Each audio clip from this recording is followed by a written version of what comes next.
quit my job, where ordinary stories become extraordinary inspiration. Slowly plus one. Welcome to another episode of I Quit My Job, where ordinary stories become extraordinary inspirations. And tonight's guest is no other than, they call him Dehaney, might go by Wayne, or they might even call him Bergie. But you know, I let him introduce himself. Yeah. But before we even jump into that, brother, I want to thank you for showing up, man. Appreciate you. Always a pleasure, brother. Appreciate you, coming to us and dropping your gems. And yeah, man, I'm the one phone call specialist. One phone call specialist. Just call me when you need me. So we need your stories. We need many stories like this, man. Slow. Introduce me, Dehaney, Wayne, Berg, D-Berg, you know, D-Berg from West Edmonton, never shop at Eglinton. I got so much AKAs, but the biggest AKA I'm proud of, call me brother. To all my friends, I'm a brother you could depend on, right? Where are you right now currently? Just introduce who you are, where you are right now before we jump into the backstory. Yeah, so Wayne Dehaney, I'm a harm reduction worker for Unison Health and Community Services. It's a community health center in the Lawrence Heights community, aka again jungle. So, but Lawrence Heights community. Yeah. Nice. So that's what you're currently doing. Yeah, now. harm reduction, HIV/AIDS tester. POC, point of care testing. Yeah. Leading up to that moment, right? Yeah. Leading up to where you are now, how did you change that career in terms of I quit my job moment? Explain that story, how you kept moving up to the ranks to be where you're at right now, man. Yeah, man. I'm a product of the 80s. We're go-getters, man. Right. We're from the crew that seen the evolution of breakdancing. When people used to breakdance on cardboard in the Eaton Center to make money. For us to get on the floor and get dirty or clean clothes, that wasn't an option. So, nice. So we're thinking, what other ways could we make that money? Right. That dancing looked cool and shit because we could dance, but dirtying up our clothes, man, we just did what we had to do to get those clothes. That's not an option for us. So we started seeking ways how to make money, man. So, right. Yeah. And so how did that lead to you now, or transitioning from the streets, make this 9 to 5 kind of? Just tired of the monotonous of incarceration, desperation, like hustling is all right, but you don't get a good sleep at night. You wonder when next my door's gonna get kicked off, or I might get set up, these phone taps, right? The monotonous of not knowing what's going on. I didn't like that idea. So 9 to 5 was a good route for me. How did you get to this level of social community, man, working with the health? Doing volunteer is just people see your potential, right? Wishing good for me too, right? Looking on the outside, seeing the tribulations I've been through, and I'm still surviving. So I have to change routes, but plus I lost friends, man. Lost brothers. Right. Inches of dying a couple of times, and tired of that. So now we're into your 9 to 5 and you're working. So how did that elevation started, from within the rec and then now to health? So yeah, the rec to health. It's a bitter-sweet story. It's bitter because how I got into my position, I lost a close friend, Paul Watson. Let me plug him out. Paul Watson, one of my childhood friends. Paul was transforming his life. He was doing politics. Howard Moscow, who used to be a councilor in North York, he volunteered for him. He also volunteered in the same organization I'm working in today, but at that time it was the Lawrence Heights Community Health Center. Right. And he was doing harm reduction. And then he brought one of my ex-boss in the community, and they're giving out condoms and stuff. But the black community is, you're giving away condoms to take out our race and all that. So ignorance and right. But when Paul explained it, no man, I'm from here. Why would I want to take my race out? So with conversation, I got to know that the harm reduction program. So one tragic night, Paul died, and I was inches beside him. I could have died too. So his manager at the time was Paulus Grebriasis, great man. He's one of my biggest mentors.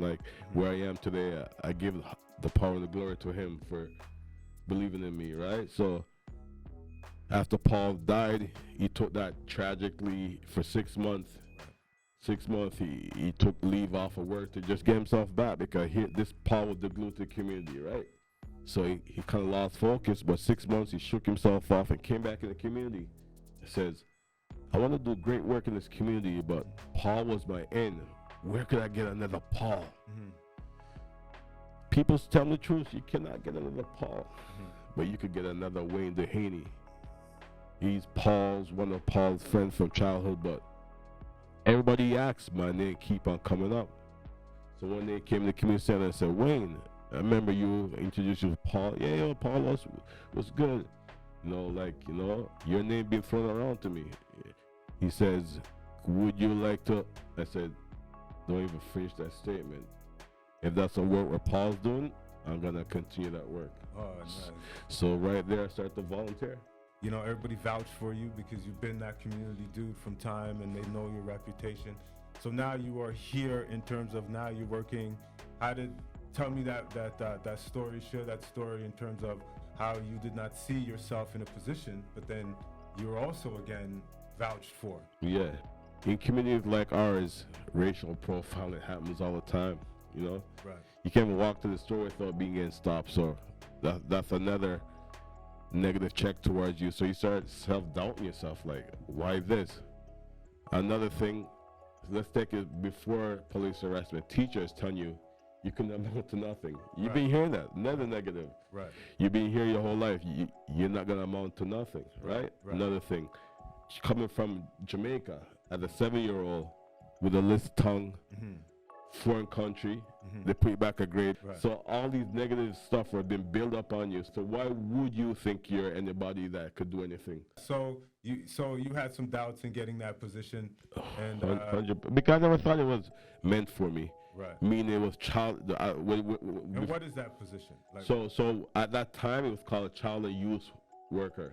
That was a 1-year funded position. So when this position came out, like I was recruiting other people for the job, right? But I never thought I had the credential, so I didn't go for it, right? And then they had a couple rounds of interviews, and I guess they didn't find the right candidate. Paulus Gerber came to me and said, Wayne, how come you didn't apply for the job? I said, I never thought I had the ability. Right. So they said they're going to have another couple more rounds of interview. And then one day when I went to work, I was at the community center. The janitor must have said, Wayne, Cynthia at the health center want to talk to you. Right. So I'm thinking, okay, 2006, we just came off the 2005, the summer of the gun. So I'm thinking, something bad happened in the community. Right. So like I said, like a 2-minute walk from the community center to the community health center. I ran there like 30 seconds, out of breath. Ran to the lobby. Cynthia, she said, first thing she said, Wayne, how come you didn't go for the job? Right there, I knew that job was mine. The confidence was right there, and then I spoke to my manager, my volunteers. He said, there's a deadline next Friday, 5 p.m., get your stuff in order. I never had a proper resume, Right. So I had to get people I knew that could help with the resume. Got certain people, they helped with the resume. 4:30 p.m. I brought that resume the next Friday, like beat the deadline for it. Got called for an interview, and when I'm answering the questions, I just see the interviewers smiling and nodding. So right there, like, whatever they're asking me and whatever I'm saying, I'm speaking from the heart too, right? Of course. And man, a week after, I was called. It's a proud moment because I was at a parents teachers meeting. I got a call. I had to excuse myself. No. And the man called me, Paul, and said, Wayne, you got the job.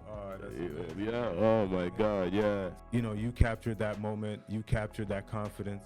Now you're here. What was that first day like after you got that call? You got home to your parents' meeting, and you're like, "Yeah, I got another job. I got this full time." What was that? What was that feeling like? It feels great, man, because he said, "Do you accept?" Yeah, I accept the job. I accept for sure. There's no hesitation. And I said, "Can I get 2 weeks to get my situation in order?" He says, "Yeah."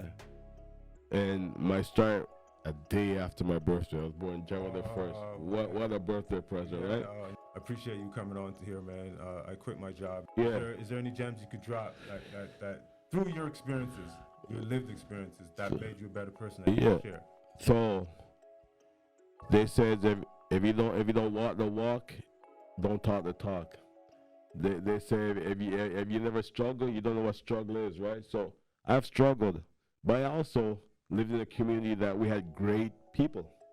But when you're younger, you're looking at the older guys that's on the corners, that's selling drugs and doing things. They're wearing all the expensive Fila tracksuit, this and the BMWs, the Maxima, the Cressidia. You've seen all that flash, right? Right. But majority of those guys, they're dead, right, incarcerated, right, deported, or mental health took them, right? So you're looking at all of this. It might be flashy and good, but sometimes the end of the story is not something that you'd want. You know what I'm saying? It's something you'd want for yourself, right? Mm-hmm. So what I do is tap into guys like Keith Palmer's, tap into Jim Clark's, Eric Grizzle's, Eric James. You know what I'm saying? You tap into people that walk the same walk you walk, but they had different paths to it, right? Right. So sometimes the flashiest part ain't always the safest part, right? Right. So if an organization wants to, get more information about you. Yeah. So my Instagram tag is Flyberg. It's straight Flyberg, FLLYBERG, Flyberg. Mm-hmm. If you want to do me to do motivational speaking and stuff, or you just want me to do harm reduction training stuff, you can reach me at Unity Health and Community Services, Okay. Yeah. Okay. Pleasure, man. Hey, I want to thank you so much again, brother. Thank you. Respect and love for showing up. Yeah, all the time, man. This is I Quit My Job podcast. I'm Slowly +1. Peace. Peace.